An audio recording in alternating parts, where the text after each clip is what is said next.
Hey guys, JHoyt here. Before this video gets started, we've been making the push and telling you guys every single video. The vast majority of you guys are not subscribed, so make sure to go down below, hit that subscribe button, turn on those post notifications so you never miss an upload, and don't forget, you can always change your mind later. But with the NHL playoffs upon us, I want to talk about something that doesn't happen in the playoffs, and that's the shootout.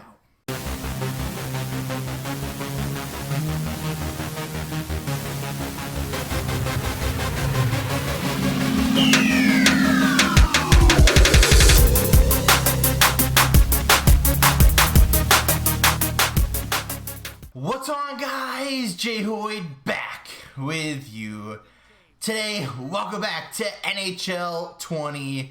We're on online shootout for the first time in what seems to be a little while, and we're here to talk about the shootout and overtime. So as I was scrolling Instagram late night, not be able to sleep, we found a post that was like, what should the NHL but the NHL overtime rules, what should they be? What should it be for manpower? If there's a shootout, what should it be for rounds wise? And it got me thinking, and it also gives me a perfect segue to my next point here. When I was watching one of the, I think it was the Europa League in football or soccer, as most people call it, that they went to straight from the regular time to a penalty shootout. And it was, yes, it's interesting, but it's not really the way that you should really win a game, which kind of ruins my point. But either way, we'll get right into it. So NHL, right? Normal 60 minutes, right? 3 periods, 20 minutes each. Everyone knows the regular part of hockey. Well,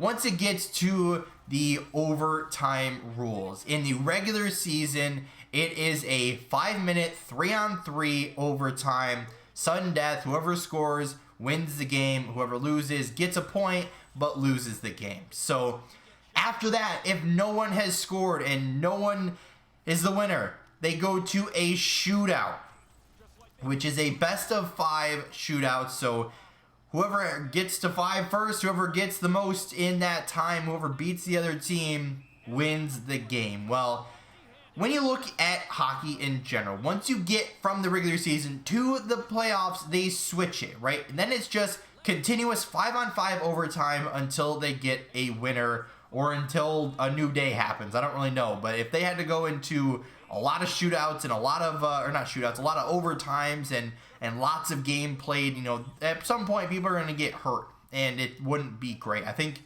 the one I watched somewhat recent was, a 5 overtime game or something like that, so it was a good one, don't get me wrong, but that's too long, right? There needs to be a winner sooner, right? And what would be the best, most ideal, most fair overtime rules? Well, obviously stick with your normal play, right? In hockey, the 3 periods, 20 minutes each. Then maybe you go to a 20-minute 5-on-5 overtime, right? Or maybe a 10-minute, let's just say. If no winner is determined after that 10 minutes, maybe go down to a 4-on-4 for 10 minutes. Okay, if there's no winner then, maybe go 3-on-3.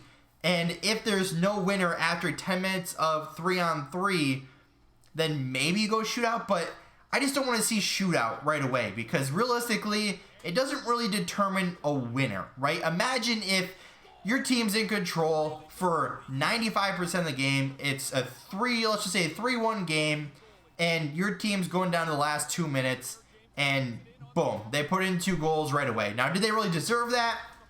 Maybe not, but either way, then you go into overtime, and the other team that was down 2 goals scores 20 seconds into that period. Should they have won that game?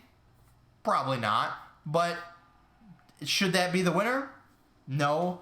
But then you go to a shootout, and it's like, well, that's anyone's game. It's all kind of random. It's all guessing. It's all who can score whatever first. Like, it just doesn't decide a winner, in my opinion. And when I watched that soccer game, it was one of my favorite teams in soccer, and they ended up losing, and it just didn't decide a winner. And I really hated watching that, for the sake that if they would have went to an overtime, right in there, they play 45-minute halves, and maybe they go a different amount of time, just to see if they can get a winner, like in that sport, you can't really, you know, bring any players off the field. But, you know, in hockey, you can. And it really shouldn't be that way. You should be able to reduce those players and try to create more space on the ice. And usually teams are a little bit more aggressive once they get into the 3-on-3 sometimes, you know, depending on who they have on the ice.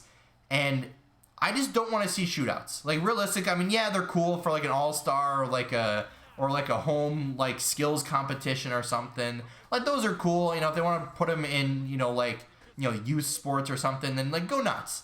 But once you get to the pros, once you get to the juniors, we want to see hockey. We want to see all the players battle it out for that win. We do not want to see a skills competition, right? Once we see a skills competition, we think of all-star, we think of practice, we don't think of real games, we don't think of playoffs, and we don't want shootouts. Is that going to change? I doubt it, but I would like to see it as a hockey fan. I would like to see a more you know, distinct winner rather than someone that just gets lucky in the shootout. And yeah, I don't want to see shootouts ever again. Like I said, there's a lot of different overtime, you know, scenarios or situations that could be, you know, implemented and could be a staple in hockey, but shootouts definitely should not be one of them. But anyway, guys, that's going to be it for today's video. If you did enjoy, hit that like button down below if you haven't yet, or if you're brand new here, make sure to subscribe, turn those post notifications on so you never miss an upload, and don't forget, you can always change your mind later. But as always, guys, we'll see you in the next one.